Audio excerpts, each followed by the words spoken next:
All right, coming up here in hour number 2 of Thursday Night Tailgate, we're going to be joined by Paul Alexander and Denny McLean. And before Paul joins us, I want to give a shout-out to our friends over at the Gridiron Greats organization. Folks, please help us support a wonderful cause that's taking care of so many of the guys that left, so much of themselves out on the field. Remember, these are the guys who played back when they still had to get off-season jobs to support themselves and their families. It's organizations like this one that was started up by Mike Ditka, again, the Gridiron Greats, who are there trying to help the guys that we all grew up watching and reading about. Please go online to gridirongreats.org to see how you can get involved. All right, now back in making his 15th appearance with us on Thursday Night Tailgate is AT&T Sportsnet host and TNT Hall of Famer Paul Alexander. One of the many blessings that Bob and I have had on this show is getting to know Paul over the last few years. He is not only one of the best, sports hosts on TV and radio anywhere in the country, but he is also the Pirates and Penguins pre- and post-game show host, and he does such a fantastic job also covering the Steelers, and he's been fantastic to us over the years, and we are honored that he is back with us again tonight here on Thursday Night Tailgate. Hey, Paul, Chris, and Bob, Merry Christmas, Happy Holidays, my friend. Hi, Paul. Yeah, Merry Christmas, guys. God bless you. You're very kind. Thank you. So, Paul, let's go ahead. Let's rip the Band-Aid off right away. Catch or no catch? It's no catch. It's the goofiest rule. The good news is Mike Tomlin and others are on the competition committee with the NFL. I'll go back 16 years ago. I was actually in New England at old New England Stadium for the Raiders game and the tuck rule. And I remember having a conversation with the late, great Dan Rooney, and I had just gotten back from New England covering that game because the winner of that game obviously would play Pittsburgh in the 2001 AFC Championship game. And I said, can you believe that happened? And he goes, it was the correct call of a horrible rule, and it will be changed. And that was so prophetic because it was. And that was the correct call on a horrible, horrible rule. Had that been a handoff and had, the situation been where it was a running back instead of a wide receiver, it's a touchdown. Had there been contact with Jesse James, it's a touchdown. It's a horrible rule. And the scary part to me is if you look at the New England game winner with Cooks against the Texans, he had both feet just inside the boundary in the end zone. He dives out of bounds, did not possess the football. They ruled it a touchdown. So that was a horrible interpretation of the rule. Although I don't imagine anyone at that point thought there was a real issue with it.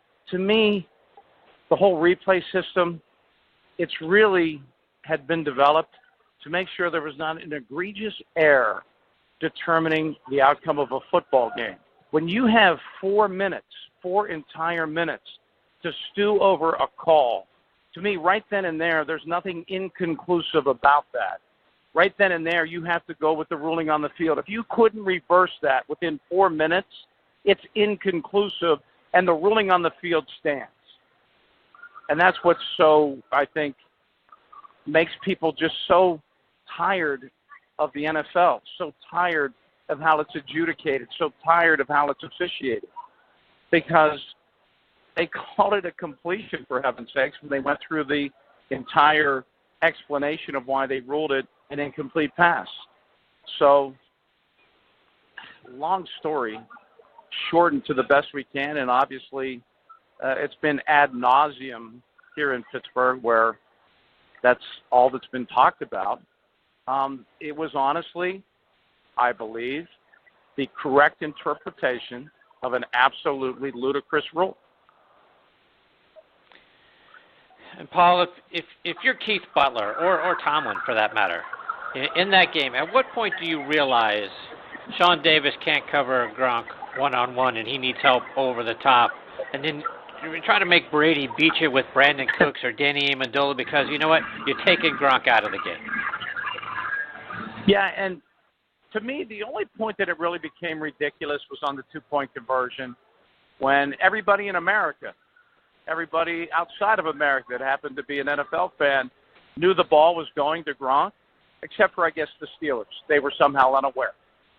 That's unacceptable. The whole world knew the ball was going to him, except for, I guess, the Steelers, who left one poor man on an island to try and cover a 6'7" monolith with great speed and, like, vice grips for hands that hasn't dropped the ball since the mid-'80s. I don't even know if he was alive in the mid-'80s, but he didn't drop a ball in the mid-'80s. I can guarantee that.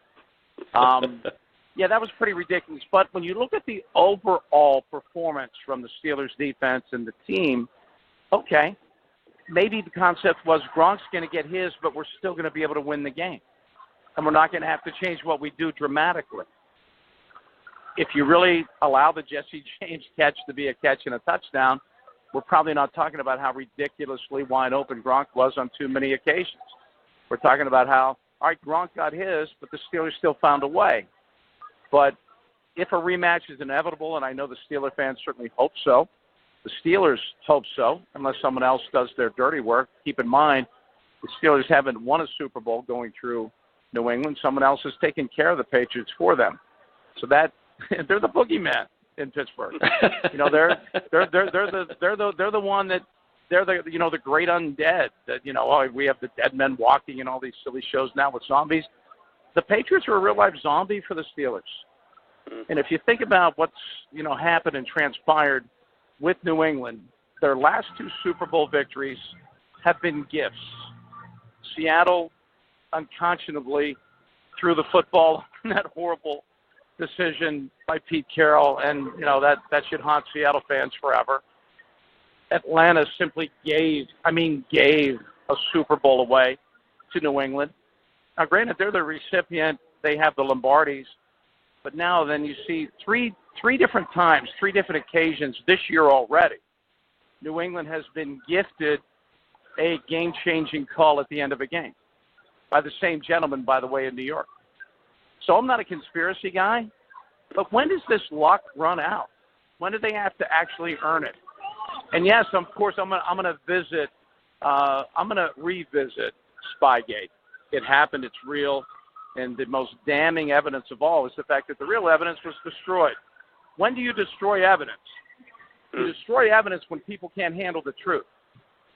And Roger Goodell was smart enough to know we can't take Super Bowls away. We can't, like the NCAA so bogusly does, where they take away championships and victories and bowl wins.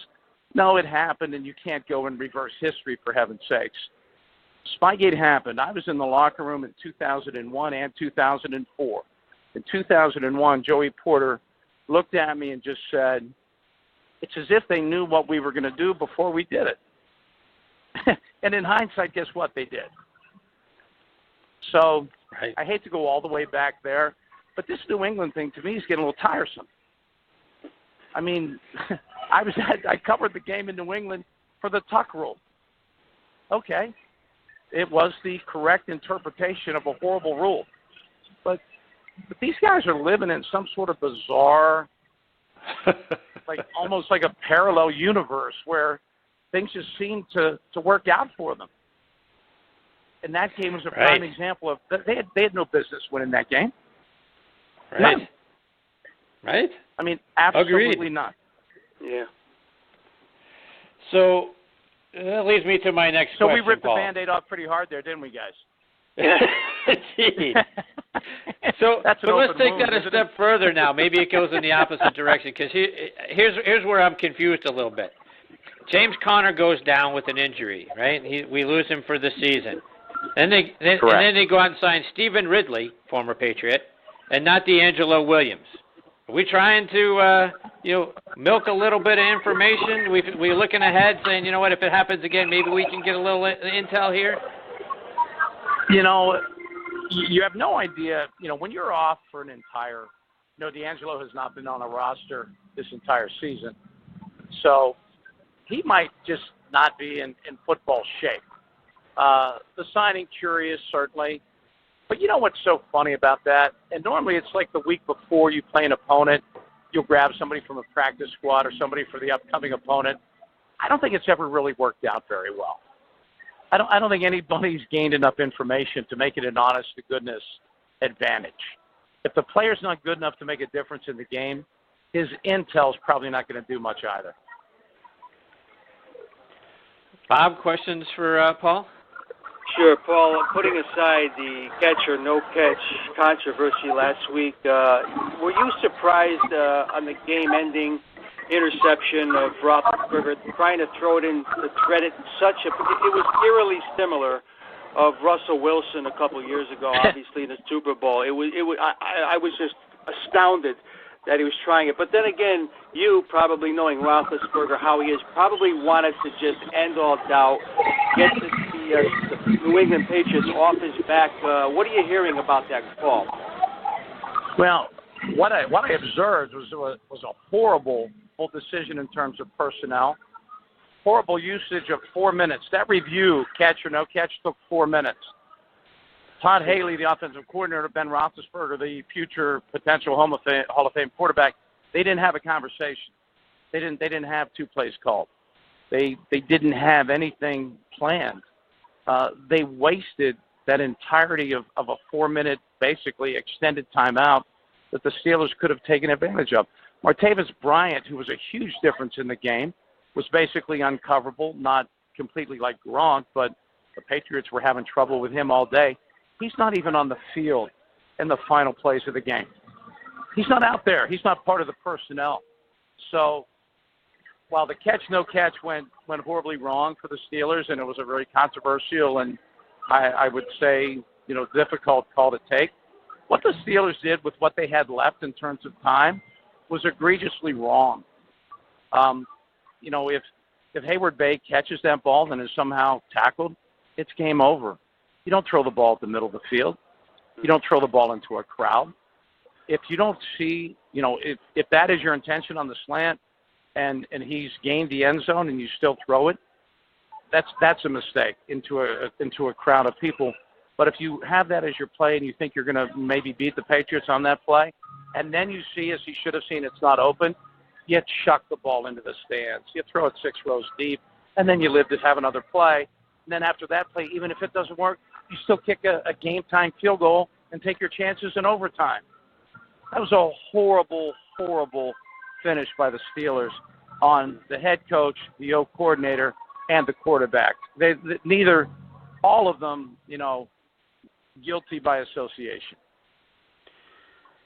And one of the beauties of having you on the show, Paul, is that we can cross over sports. And I guess what's in the baseball news now, I'm hearing that the Yankees are really interested and almost set to land a guy like Garrit Cole. And this is a guy that probably hasn't been the same pitcher since 2015, Paul, but still very good, over 200 innings last year. What is his status in Pittsburgh? What is his shall we say, legacy right now there? What's going to happen to this guy? That's a great question. The problem is, as a first overall pick in the draft, you're going to have him through his arbitration, eligible years, and that's it. As a full-blown free agent, Garrit Cole's gone. I always thought he'd head back to the left coast where he's from. So maybe the Pirates want to make sure that before he goes, they get a little something for him. He has unbelievable stuff. He also gave up 32 home runs this year. That's alarming for a guy that throws 98 in the ninth inning, if he ever sees a ninth inning. He still tries to overpower people. He hasn't developed as a pitcher. He's still kind of a thrower in a lot of ways. But there's every pitching coach, I would think, in Major League Baseball that thinks, I can fix this kid because the arm is unbelievable. The arm is absolutely electric. It's overpowering. The stuff, it's not. It's not knee buckling, really, horribly bad swing and miss kind of stuff. To me, if you want to see a Major League pitcher with great stuff, watch a good hitter take a horrible swing. Then you know you have a pitcher that is big time. He never really gets that, and again, the 32 home runs were alarming.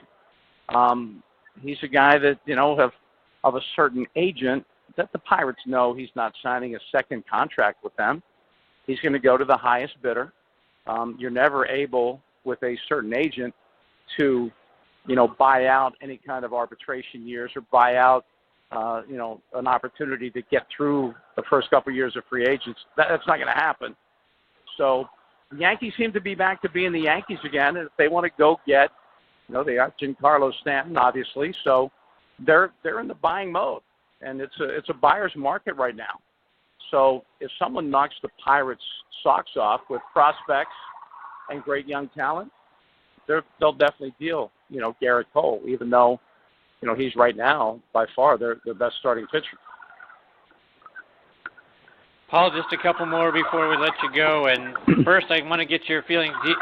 What's the likelihood? What are you hearing on the likelihood that Ryan Shazier just really ever plays again?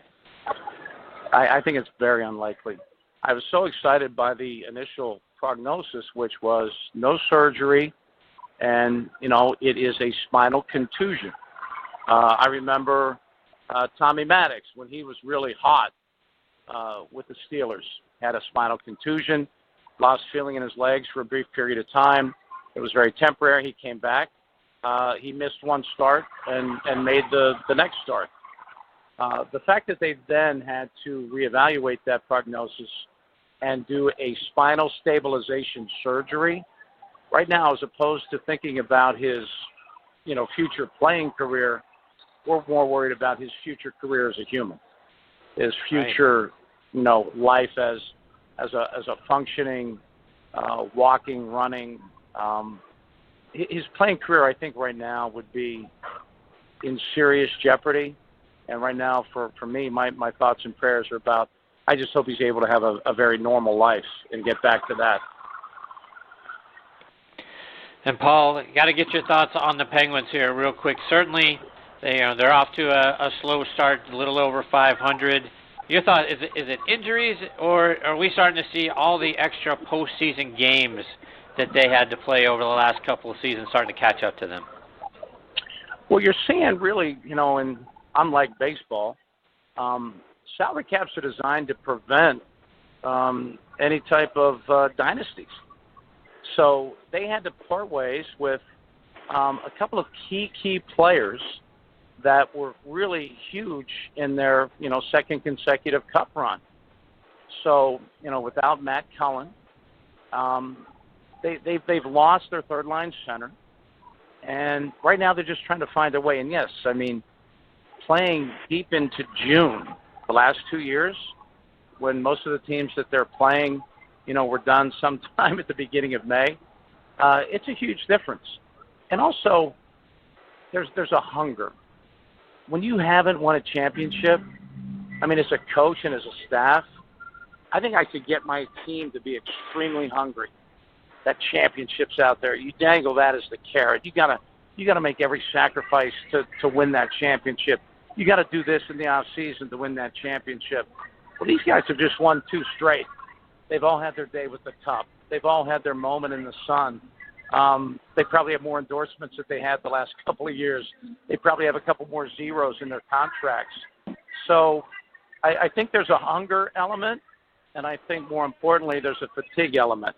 They also believe that since they won the last 2 cups, there's that switch, that phantom switch somewhere that when they need to, they'll turn that on and they'll be good to go. We all know that switch doesn't exist. We also know that Metro division in the NHL right now is killing it. They're 2 points out of last place. I'm happy to report them at the game right now. Patrick Hornquist has scored here in the third period to tie the game at 1 against Columbus. But Columbus is a very, formidable foe. The Rangers are playing well. The Devils are a big surprise in their division. Washington is always a great regular season team. So they got the work cut out for them. But I'll take my chances with the captain, Sidney Crosby, Evgeny Malkin, Matt Murray, a great young goaltender that, as a rookie, somehow, I guess it's a loosely defined term, rookie in the NHL. Matt Murray won 2 Stanley Cups as a rookie. I don't know how you get 2 years as a rookie, but he did. Somehow he managed to pull that off. So I think they still have a lot of great pieces. I love Jim Rutherford, the general manager. He's already come out and publicly said, we got to shake this thing up. It's not working right now. So that puts everybody on alert. It's not an absolute given, to be able to remain here for as long as they choose. So all of the, somewhat, expendable players understand that if they're not playing, absolutely all out every night, they could be moved. So I think, there's the moratorium right now. They made a couple small moves before the Christmas trade moratorium. But I think as soon as that ends December the 28th, Jim Rutherford's going to make a power play and a big blockhouse trade. Going back to the 90s with Al Samuelson and Ronnie Francis and some of the trades the Penguins made to win those 2 cups. These guys are ready to do whatever it takes to win another one. So don't count them out. But at the same time, please, as a Penguin fan, don't be greedy either. You just won 2 straight cups. It's okay. Let's not reach for any panic buttons or get, let's not fire anybody or get too upset. These guys are a great group of guys that have just won 2 consecutive championships. We have cities, that have never tasted one. So it's all good. And I think they'll be fine. I do. I think when it all said and done, I'm certainly gonna put them into the postseason. As we know in the NHL, unlike a lot of the other sports, the 8th seed in the NHL, and they have every bit as much of an opportunity to win it all as that number 1 seed. So, Paul, before we let you go, remind our listeners how they can stay up to date with all the great things you're doing and follow you on social media. They'll check us out at AT&T Sportsnet. We're the home of the Pirates and the Penguins. P. Alexander 44 on Twitter, and just Paul Alexander on Instagram and Facebook. I just love all things sports. I love the positivity that you guys bring. It's an honor and a privilege to be a part of with you guys. So you guys just keep doing what you're doing, and anytime you call, the answer is yes. We appreciate you very much, Paul. Always a privilege for Bob and I to get to spend some time with you. Again, Merry Christmas, Happy Holidays to you and your family. We look forward to catching up with you again soon. Merry Christmas, guys. God bless. Good night. Take care, Paul. That is the great Paul Alexander. Again, he does the pre and post game shows for the Pirates and the Penguins, and he's all over the Steelers, as you heard. So, boy, it does my heart good, Bob, to get to spend some time with Paul, and then go over the catch no catch. But I feel a little bit better. I tell you, my blood pressure's been high since Sunday, but I feel a little bit better talking to Paul.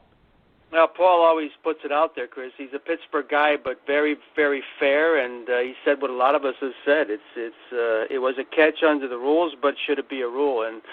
But anytime we need insight into Pittsburgh sports, and you being a Pittsburgh guy, Chris, he's probably one of our favorite guests for sure, and we love him. That's why he's in our Hall of Fame. He's just as good a human being as he is a journalist.